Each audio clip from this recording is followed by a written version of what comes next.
It is the 30th of August 2020. Good morning. We now realize that school children and the cardiologists of the world are both in the same level because both are being taught online. The biggest cardiology meeting of the world began yesterday in Amsterdam. This is the European Society of Cardiology meeting. And of course, because of this wretched pandemic, nobody was permitted to land up at the venue. So they are trying their level best, and they have succeeded to a large extent in delivering the lectures online via the internet. Yesterday was the inaugural day, and we had some outstanding research presented. The first paper, in fact, was on heart failure, which I will elaborate now, or maybe a bit later, because I want to stick to COVID-19 for the time being. There are now reports coming in very suspiciously that there are cases of reinfection by this virus. There are, of course, very few reports. We must keep in mind that there are more than 25 million cases of COVID-19. That is 2.5 crore. That is a large sum. Of these 2.5 crore people infected with COVID-19, we have only 2 or 3 reports, single case reports of people being reinfected. The data is very sketchy. Let me remind you of that. The first one is from a person from Hong Kong, a young man who is 33 years old, who contracted the disease, or rather became symptomatic, on the 26th of March this year. He had symptoms of fever, headache, sore throat, and cough. By the time he was admitted, that is on the 29th of March, he had become asymptomatic, but because of the protocol then in Hong Kong, he was admitted for almost more than 2 weeks and finally discharged on the 14th of April. All this while he was having no symptoms. The important thing is that they discharged him after 2 consecutive negative RT-PCR reports, which of course now is considered not the best thing to do, because we know that after 8 or 9 days of infection, the virus becomes non-infective. This means that even though you may be RT-PCR positive 10 days, 14 days, or even 2 months after the original infection, that particular virus is no longer a live virus. It is no longer capable of infecting any person. So now we have this 33-year-old man who gets admitted in a hospital in Hong Kong for more than a fortnight. He is released after he has 2 consecutive negative RT-PCR reports, and then he carries on with his life. Apparently he goes to Spain last month in July, and he comes back via England to Hong Kong. On arrival, he is tested. This time the saliva is tested for the virus, and lo and behold, he is found to be positive. He is once again admitted, and the important thing to note here is that he is asymptomatic at this point. The man has no symptoms, but yet he is isolated, and the researchers find that they have data on the first infection, and they have data now on the second infection. And they find that there is a slight variation in the gene sequence of the 2 infections. There is a difference of about 24 nucleotides. Now let me make this simple. You have a mobile telephone. Your mobile number is of 10 digits or 10 numbers, and so is mine.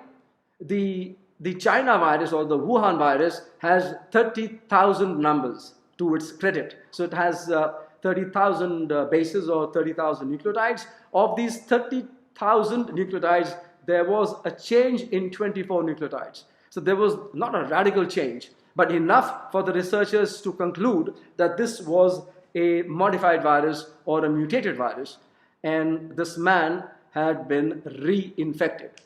The other important fact is that in his first admission, that is in April, The man was tested for antibodies within 10 days of onset of symptoms. Now, we all know now that to test for antibodies, one must wait for at least 20 days, if not longer. If you test for antibodies before 7 days or before 10 days, you might not find an antibody level. But when this man was admitted now in August in the Hong Kong hospital, they found a very robust level of antibodies. So this time the man had kicked in antibodies against the Wuhan virus. So what do we conclude? We conclude that there is a 33-year-old man who got infected the first time and then was released from hospital after he became so-called non-infected or was no longer infected. And then after about 4 or 5 months, he comes back from Europe with another virus, with a reinfection, but this time he is asymptomatic.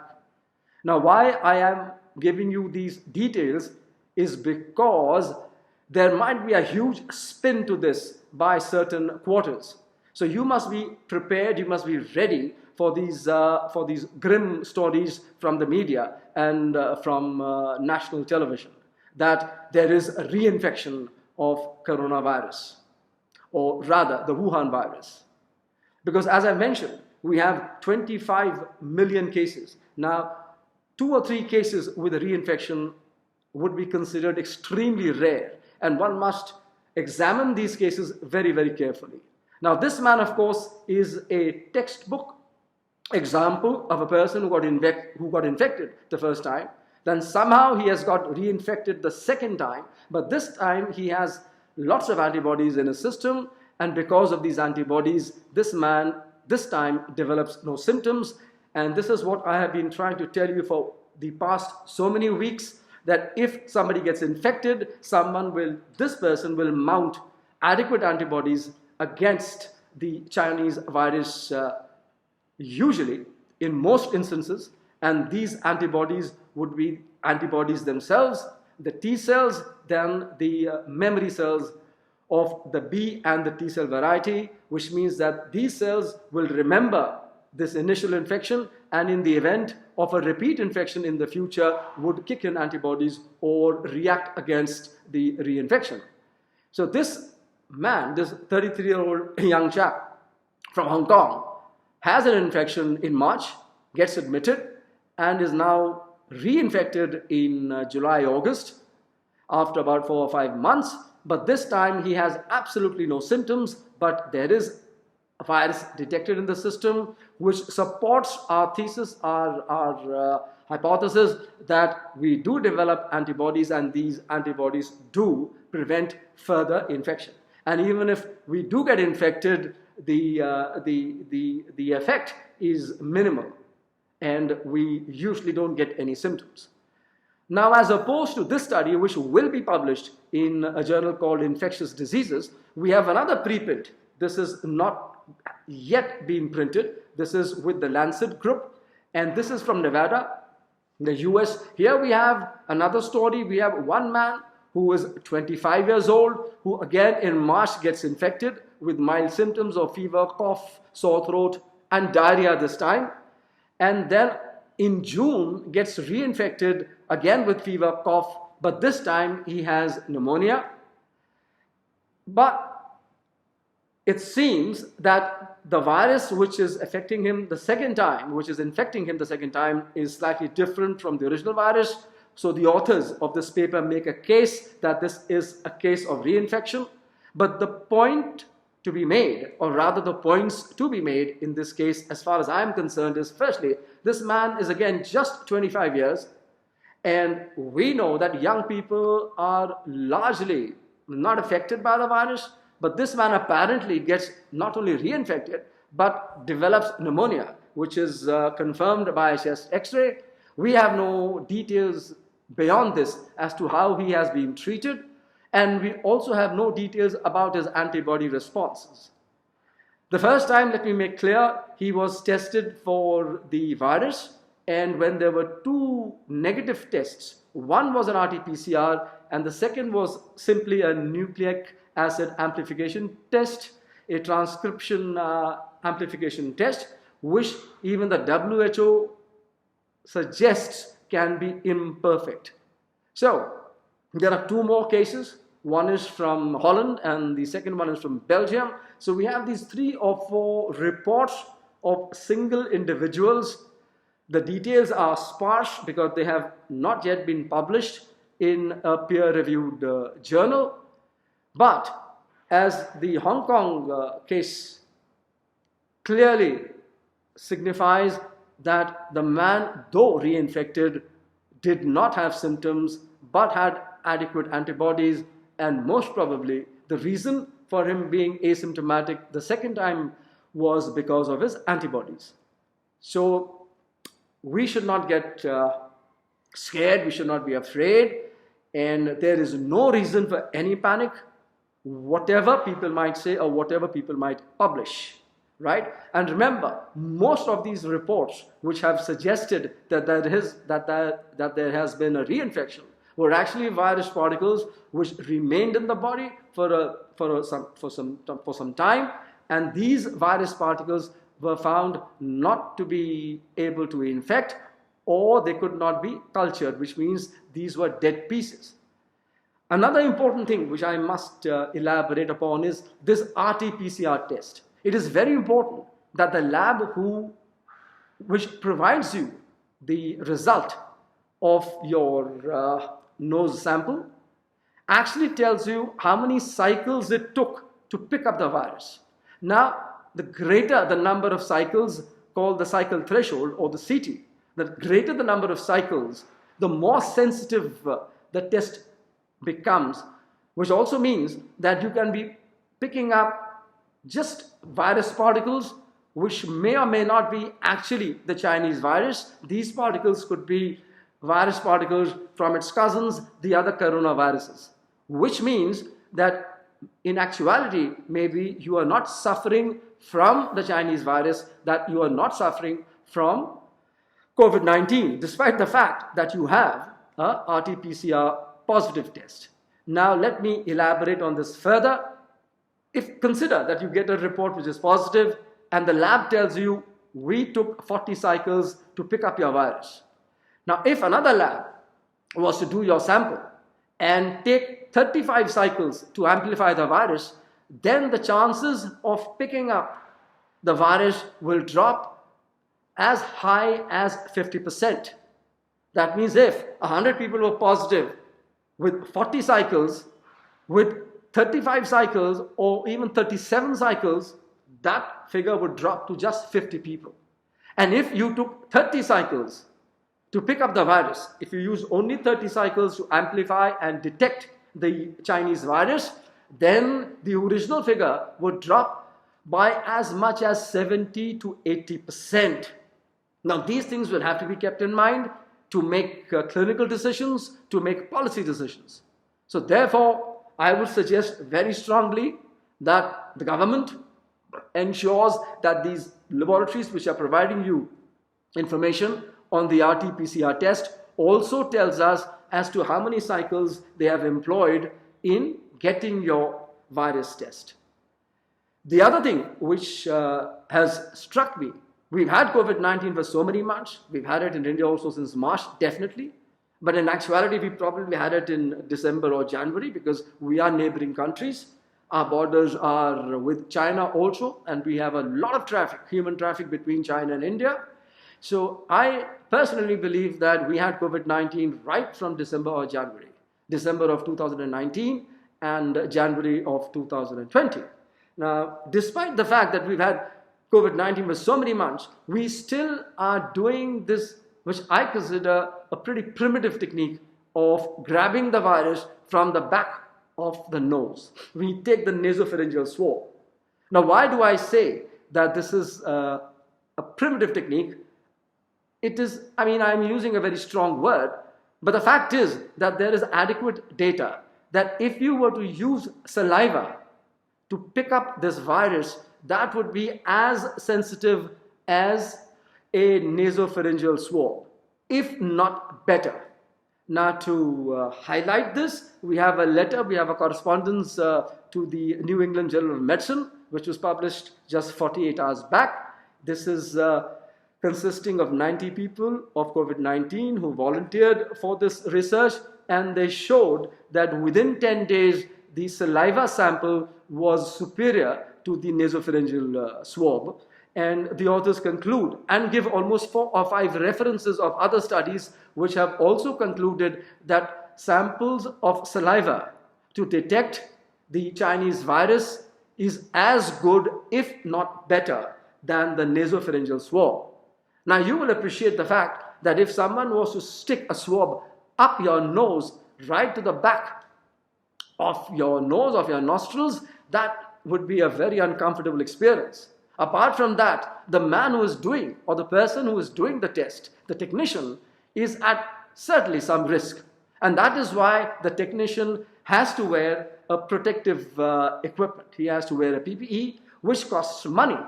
Also, the swab itself will cost money.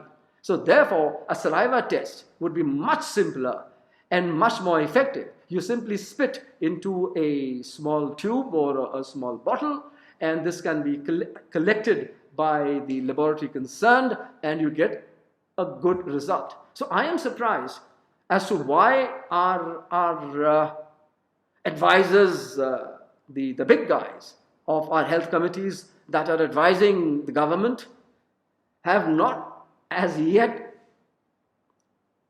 advised the government that we should now start using saliva as a source to detect a person who is infected or is not infected.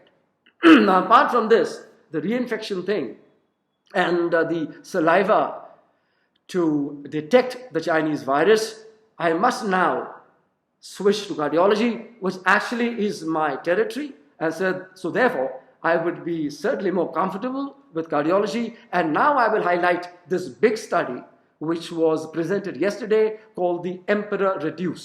So the EMPA-REG study has provided data on a new drug called Empaglifl. Now, Empaglifl is not a brand new drug. It belongs to a class of drug called the SGLT2 inhibitors, or rather the sodium glucose cotransporter 2 inhibitors. Now, this enzyme, the sodium glucose cotransporter 2, actually absorbs almost 90% of glucose in our kidneys. So therefore, when that reabsorption of glucose in the kidneys is blocked by a drug which inhibits this enzyme, then we release glucose into our urine. And by that, we reduce the glucose levels in the body. So right now, all cardiology committees have recommended that an SGLT2 inhibitor is used in people with diabetes. And the big news was about 5 years back, we had the EMPA-REG outcome trial, which was presented again, I think, in the European Society of Cardiology. And this showed in almost 7,400 people with the cardiovascular diseases that the use of Empaglifl at a dose of 10 milligrams per day or 25 milligrams per day reduced cardiovascular mortality by as high as 38%, all-cause mortality by 32%, and hospitalization for heart failure by as much as 30%. So now this was a big data, because this actually compelled us to think again about this new class of drug, because this was so effective.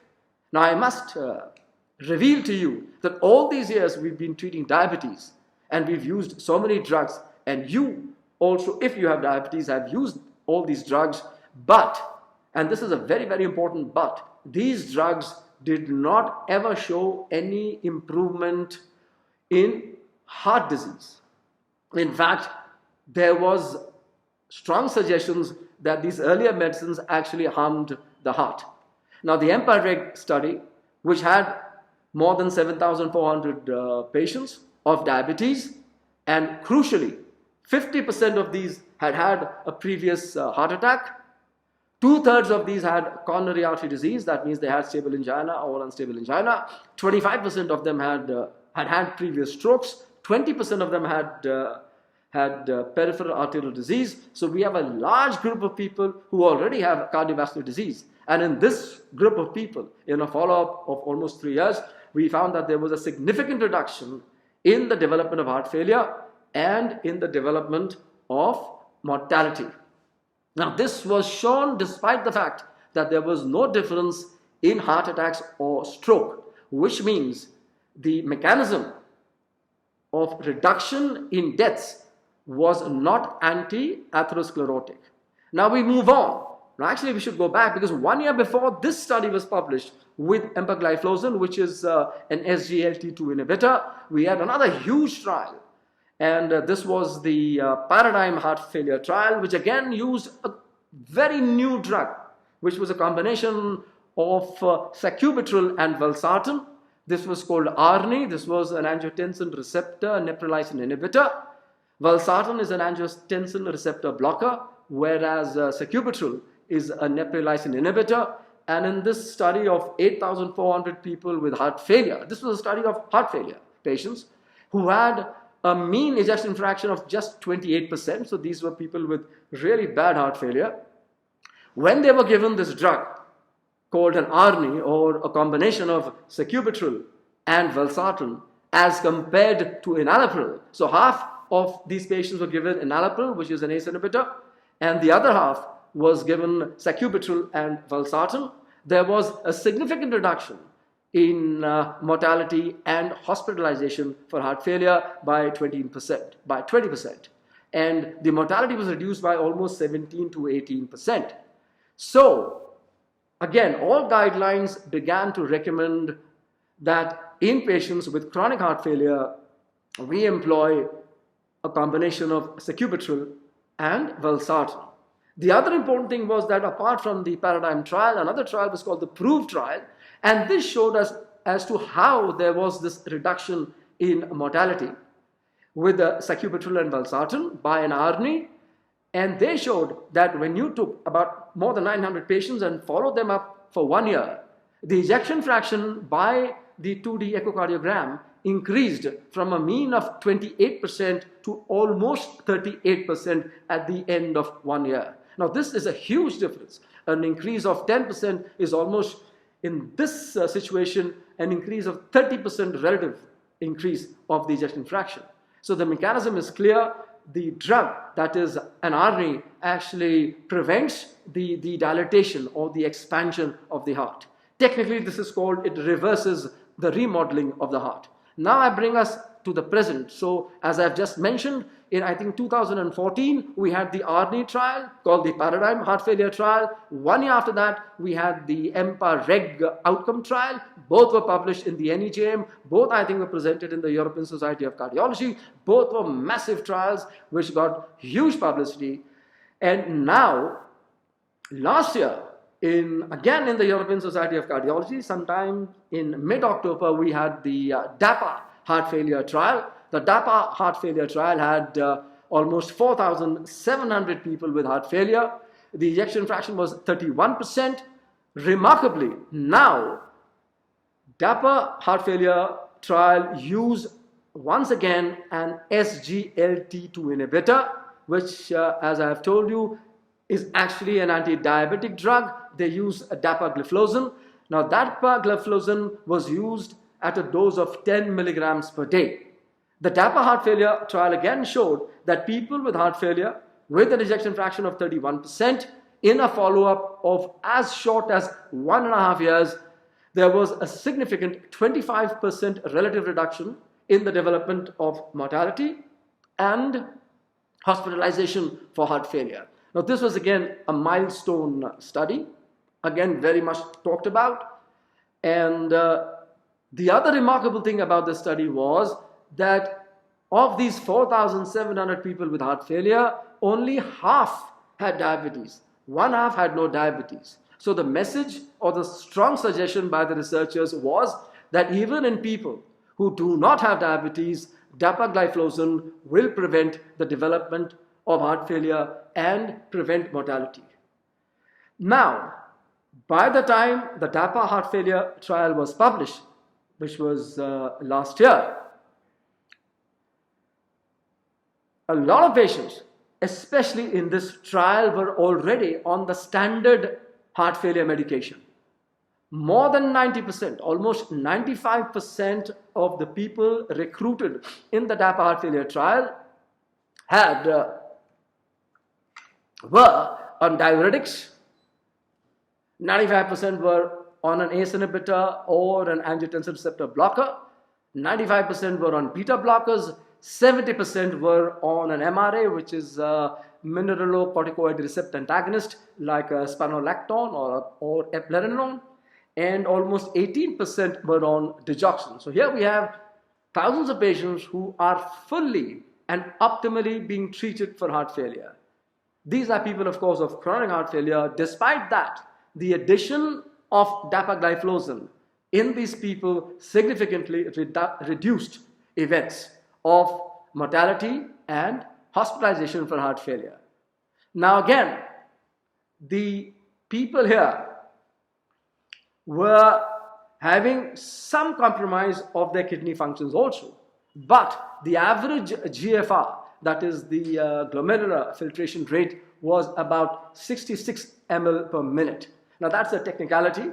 To make it simple, I will just tell you that the addition of Dapagliflozin, which is an SGLT2 inhibitor at a dose of 10 milligrams per day, to standard therapy of heart failure resulted in a further reduction of events. However, in this study, the use of RNA was very limited. Only 10% of people were on an RNA. Now, first we have the sacubitril/valsartan trial in 2014. In 2015, we have the EMPA-REG outcome trial, which was not a trial of heart failure, but which showed that the development of heart failure in patients of diabetes with underlying cardiovascular problems was significantly reduced. Last year, we had the Dapa heart failure trial, which included more than 4,700 people with heart failure and showed that Dapagliflozin, which is an SGLT2 inhibitor, significantly reduced the composite endpoint of cardiovascular mortality and hospitalization for heart failure.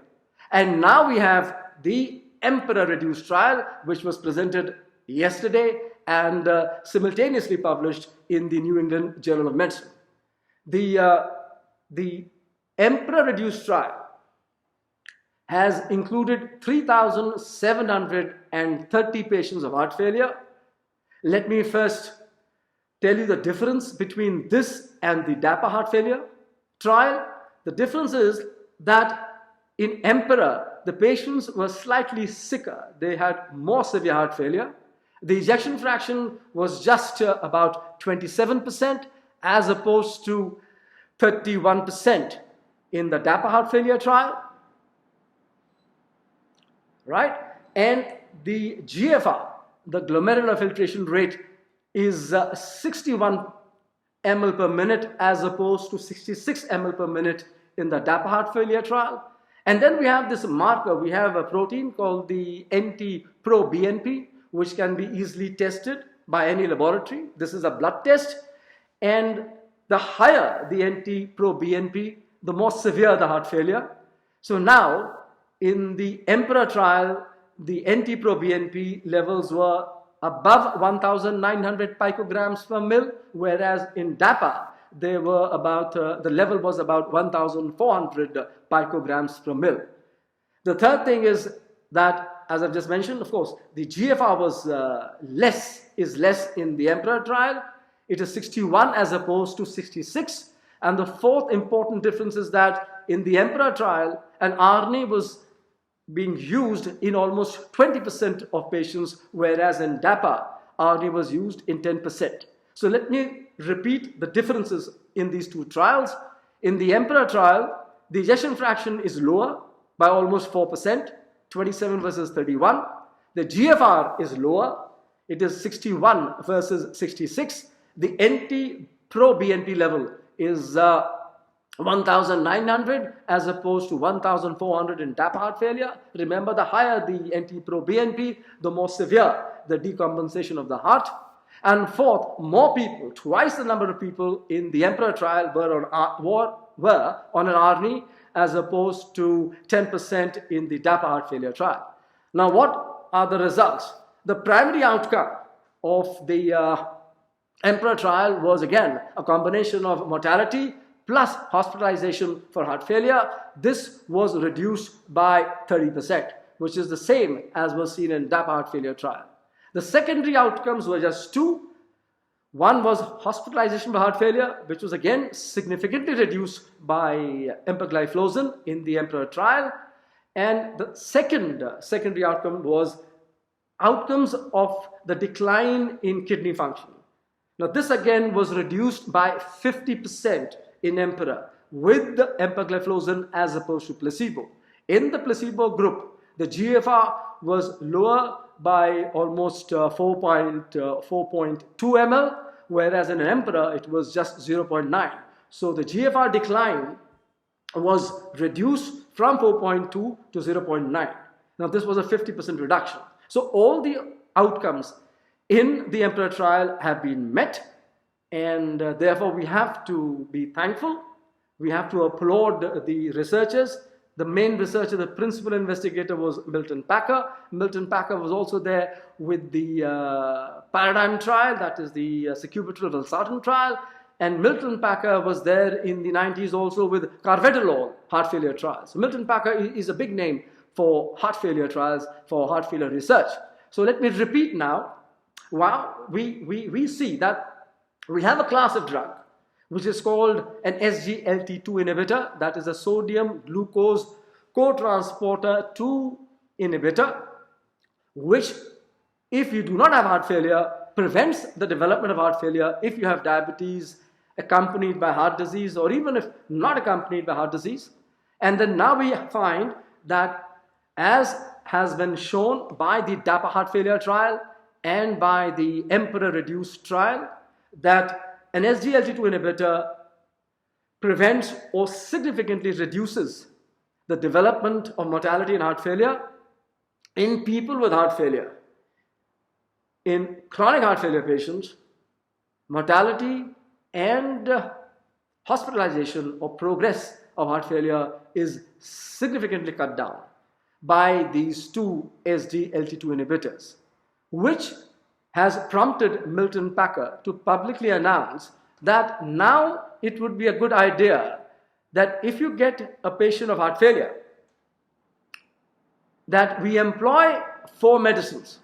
We employ a beta blocker, we employ a MRA, that is spironolactone, we employ an ARNI, and we employ an SGLT2 inhibitor. Now that becomes confusing, but for the physicians who are watching this, I have an acronym that is BASE. BASE is like, the low pitch sound. So BASE, B for a beta blocker, A for an ARNI, S for spironolactone, and S for an SGLT2 inhibitor. If you combine these 4, then apparently the reduction in mortality is as high as 50%. You reduce mortality by 50% if you employ these 4 drugs in any order. Of course, it will take you about 4 to 6 to 8 weeks to get all the 4 drugs into the system. And you could start with any drug at any given point of time. The beta blockers will take the longest time to be introduced in the body. But, and also, hospitalization for heart failure will be reduced by almost 70%.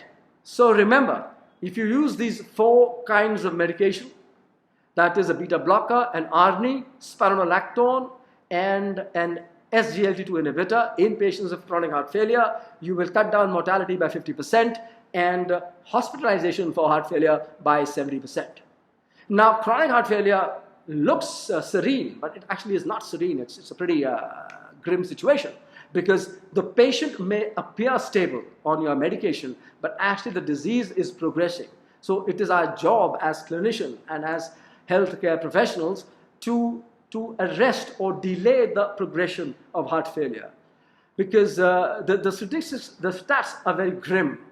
50% of people of heart failure will die in 5 years. 30% may die in just 1 year, and 50% will get readmitted in hospital within 6 months. So the stats are pretty grim, and heart failure is the commonest indication of admission in the West in people above the age of 65 years. So the other very, very important thing is, I have just mentioned to you 4 trials, right? We had the paradigm trial of more than 8,000 people. We had the EMPA-REG outcome trial of more than 7,000 people.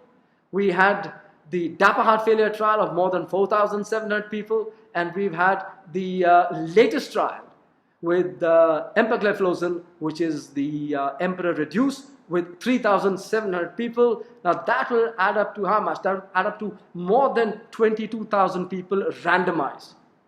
So the importance is, this is the reason why we keep on demanding that before we certify a drug is effective, we use or we conduct a randomized trial. The final proof of the efficacy and the safety of a drug is a randomized trial. I have just shown you that in people with diabetes and with heart failure, we have to have so many thousands of people randomized, and only then do we come to some conclusion. And even then, we may come to a conclusion which may be imperfect.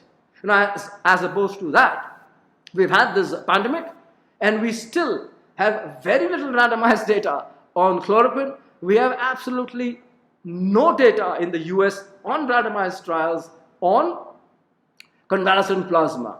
Now this, I just don't understand whether this has been deliberate or this has been inadvertent, or maybe it's just a fluke that we don't have big randomized trials on COVID-19, especially in our own country. The disease, as I've just told you, has been with us for more than 6 months, but we do not have a single, I don't think we have a single randomized study on a drug or on an intervention in COVID-19 in India, which has been published in a peer-reviewed journal. Now, our performance is quite, how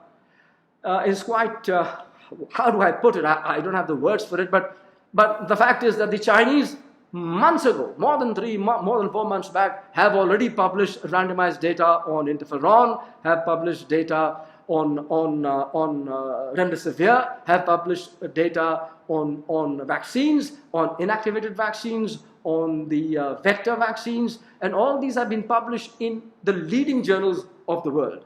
Massive data has been published, randomized data has been published by the Chinese in the past 6-7 months. We have no excuse. I hope there are some randomized trials going on, and somehow we follow the Chinese almost by 4 to 5 months in anything that we do. So to sum up, the reports of reinfection are very, very, very tiny, very rare. One has to be very skeptical about these reports because the entire data has not been presented. By and large, if somebody has been infected, that person will mount an adequate antibody response to prevent future infections. The second thing is that testing saliva would be far more scientific and far more convenient and far more cheaper than doing a nasopharyngeal swab. And the third thing is that we have now randomized trials, and the latest randomized trial in patients with heart failure, with and without diabetes, with an anti-diabetic drug called Empaglifl has shown a significant reduction in mortality and hospitalization for heart failure to the tune of almost 25% over a duration of 1.5 years. So with that, I will finish this talk. If you like this talk, please do subscribe. Please do tell your friends to subscribe to this channel, and please do press that like icon, and to subscribe, press the button, the bell button.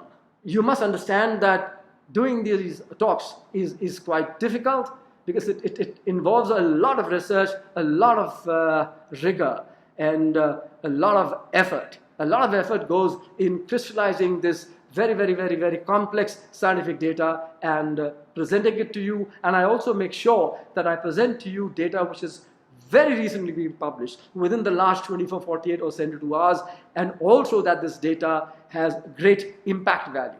If the impact value was little, I would not bother to tell you about these things. All right, so thank you very much. Have a good Sunday. Thank you very much.